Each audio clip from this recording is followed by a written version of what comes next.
Welcome to our Meet the Experts Film Producers panel. I'm joined by Todd Black from Being the Ricardos, Tamar Thomas from Belfast, Tanya Seghatchian from The Power of the Dog, and Julie O from Tick Tick Boom.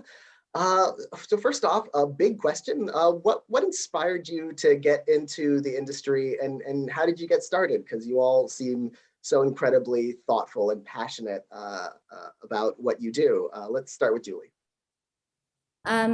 For me, I think it was a sign when I was 12 years old and I had trouble with math problems, but I could remember all the cast and crew for whatever movie that I saw, that a light really went out in my head that just thought, this is something that I genuinely love.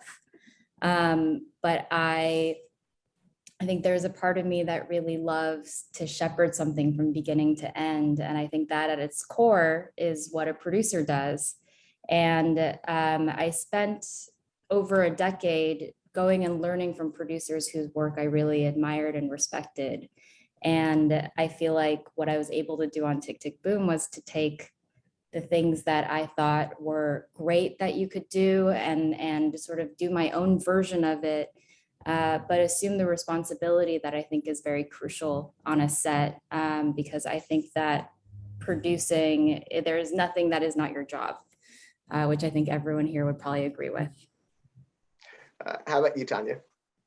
Ironically, I think what inspired me to get into the film business was probably Jane Campion. So the idea that I've ended up making a feature film with Jane Campion and producing it and becoming her creative collaborator and friend is an unbelievable dream come true. I was always a fantasist. I always wanted to make things up. I dabbled in theatre and television and documentaries. But for me, film was the absolute space that I wanted to be in, but it didn't look like it was a space that was really going to be that welcoming for women. And I think that one of the things Jane did was absolutely prove that if you stuck to your taste and your vision, your conviction and your artistry, it would be possible. So, I have to pay service to that debt. Todd? Mine sounds very cliche, but it's true. When I was a kid, growing up until I was 7 in Oklahoma City, where my dad was going to law school, I pretended I was sick one day so I could stay at home. And my mom was very funny. She said, "Let's go see a movie because I know you're not sick."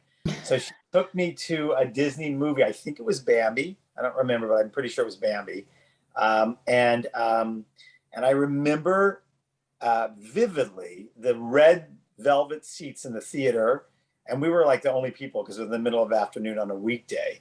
And I kept looking at the projection booth and I kept wondering how that ray of light with all the dust in it kept making what I was seeing on the screen. I was obsessed with it. It was almost like Cinema Paradiso for me. And I just couldn't, my brain was short circuiting.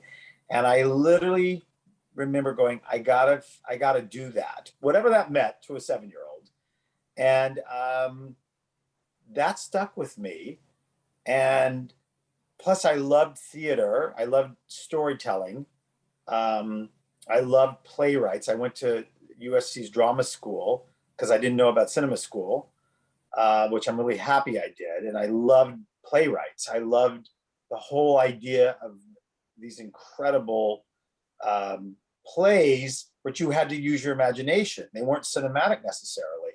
So that for me was a real benefit. And I just knew I wanted to tell stories and I wanted to make people either laugh or cry or whatever it was. And I just figured it out how to get the ray of light on the screen ultimately. So that's kind of how it happened for me. Tamar? Mine was a bit like Todd. I sort of remember watching the TV and wanting to look behind it as a child, going, where are those people? And thinking, oh, what is that? And then I got an opportunity. I was a sort of a punk and had a very strange hairstyle and got the chance to be an extra on a TV show. And went and just thought, this is a magical place. I just love the creativity and the sort of the thing that everybody working together to achieve this one thing at this one time. and I just loved it. And then since then I've tried to sort of, with theatre and film and radio, that thing about bringing people together to do their best work at that time together. It's just fascinating. And I love that, putting matchmaking folk together and making little families. It was great. And yeah, I've talked with all of you individually about a lot of the challenges that go into making any film, and any film can be a years-long process to get it off the ground and get all of the ducks in a row and get all the pieces together. So what is it that really makes you, about a project that really makes you want to commit to spending that time and really making it happen? Like how does it have to speak to you, Tamar? So when you read that script and it just really it makes you cry, it makes you laugh or whatever, and it just hits your heart, and you just think, I'm going to do everything in my power to make that the filmmaker's vision come on the screen or on the stage or wherever, that you just know in your heart that that's what you want to do, and you'll fight to make that happen. Todd? Always the script. I remember years ago, I asked to meet with Denzel Washington in 1989. I was a young baby producer, and I think Glory had just come out. I was blown away by his performance. I thought it was like, I couldn't speak. And so I met with him for lunch. He was very lovely to meet with me. And he said, he looked at me at one point, he goes, why are we meeting? Why am I meeting you? I don't know you, you're a kid, whatever. And I said, because I want to work with you. And he goes, well, I'm just going to tell you one thing. He said, when you read a script and it keeps you up at night and your heart is pounding after you put it down and you can't sleep because you cannot stop thinking about it, if it has a role in it for me, call me, but don't call me before then. And same as Tamar said, it's a script. If you read a script or you hear a story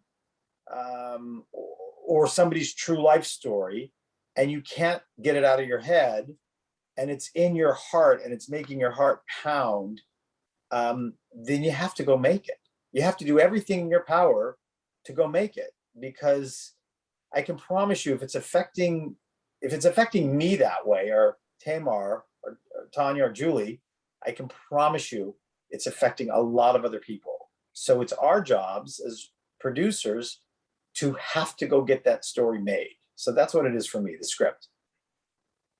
Tanya? I think it's three things for me, actually, and maybe I'm a little more selfish than the others. It's the filmmaker. I'm really filmmaker driven, and I like to work with people who I think can see things that I can't see and will enable me to see differently as a result. It's the story. I have to be moved by it, like Todd and Tamar. I need to know that it makes me laugh, or it makes me cry, or that I'm going to be able to live with it for several years, because we know these things take several years. And I've got to be able to wake up every morning being excited about what it is. And I think if I am, then I can communicate it. But also, I think it's knowing that the people you put together and that you're working with will be a family, or that you can form a kind of friendship or intimacy with them, because this job is too hard if you're with unpleasant people. So it's a combination of all of those things for me. And that may seem a bit more selfish, but somehow I think that if they're all together, you can communicate or create a better thing that other people can feel. Billy? I mean, I think everyone has spoken so beautifully about it, and it just really comes down to, how does it make you feel? And when I saw Tick, Tick, Boom, I cried through the entire thing, even in the parts that were happy, that you shouldn't be crying during. And it's that feeling that if this is really touching you so deeply here, chances are it's going to do that for someone else, and it might be exactly the thing they need in their life at that time. And I think that imbues the mission with just another level of importance that gives you that drive to wake up every single morning. Because as a producer, you're always pitching and people are always telling you, I don't know about that. And so you really have to be so passionate that you're going to get it over the top. Now with filmmaking, just as a business, everyone has to start somewhere, and it can be very difficult, obviously, to break through. So I'm wondering what you guys at different point in your career where you are now, if you have advice to people coming up, or advice that you wish you had gotten, things you wish you knew about the business and about producing when you started. How about I'll start with you, Tanya? Yeah, I mean, I was given a piece of advice by a legendary British television producer, filmmaker, Tony Garnett, who created a lot of work with Ken Loach that changed Britain in the 60s and then went on to do fantastic stuff on film television. And Tony said to me, trust your taste. The only thing that matters is your taste. Have it, stick to it, and one day you'll be called upon to actually stand by it and deliver it. And I thought that there's got to be more to it than that. But in actual fact, if I look back at my career, even when things look so obvious with hindsight, like Harry Potter, it wasn't obvious to anyone else in 1997, apart from a lot of 11-year-olds. But I read that book and I knew it made me cry, even though I was too old to be reading a children's book that was going to make me cry. And look what happened. And if Tony hadn't said to me, trust your taste, I don't know that I'd have had the confidence to have actually said this kid's book is going to be for everybody. Todd? Well, I echo Tanya 150%. But also, I would say, and it's the same thing that you're saying, Tanya, not only trust your taste, find a piece of material. If you're, I just was asked to speak to a USC film school class 2 nights ago, and the same question came up actually, and I said, not only trust your taste, because that's really all you have. No one can really take that away from you. They can take everything else away as a producer, but they can't take your taste away. But I said, find a piece of material. May it be from a local newspaper in a little tiny town that you grew up in, or a big newspaper in a town, city you grew up in. May it be going to a bookstore that sells, wonderful used books, and you can talk to the bookstore purveyor and say, what are your favorite books that nobody's ever heard of? Whatever it is, find a piece of material. I find oftentimes young producers struggle with, I don't know how to get in the business, and it's so hard now, and all those things, which are all true. It was hard then, by the way. I'm sure you 3 ladies would agree with me. It's never not been hard. Whenever I hear people say, oh my God, the business is so hard right now, I'm like, when hasn't it been hard? But I think as a young person, taste 100% and find something you like. Find a true life story, find a book, find a play, find an article, find something somewhere. I mean, so many of the young people today, they have, and I sound really old, and I am, but you have the internet. I didn't have the internet growing up. Julie, you did, and Tamar, I don't know, but find a piece of material, find a story you love, and let it. Hopefully, it matches your taste. Julie? I got a very similar piece of advice as Tanya, and it was your taste and your relationships are everything. And when I got it, I was too young to understand what that meant. I was like, sure, that's a thing. But what I've realized is that is everything. Having conviction on why you love something or why it's not for you, having a point of view that you're coming to the table with, and then on top of that, your relationships, which are the people that are in your life, that is everything. And what I've found is that almost every single person I have met at some point in my career always comes back in some way that is meaningful and important. And so that advice that I got when I was very young has actually ended up being the truest thing. Even if you don't want them to come back sometimes, but that's a different Always story. do. Tamar? I agree with Julie. For me, it's for helping people come into the business, it's about asking questions and making relationships. You need to talk to everybody that you can, and, ask for help. Say, I have advice, admit that you don't know, and say, what can I do? And you'll find that most of the community are kind and will give you time and will help you if they can. And you'll be amazed about how many people you meet, and then how those opportunities then open up for you.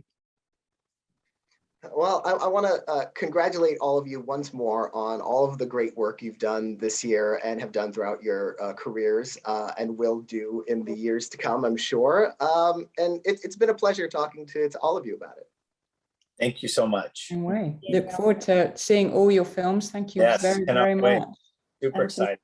Congrats, everybody. Yeah, congratulations.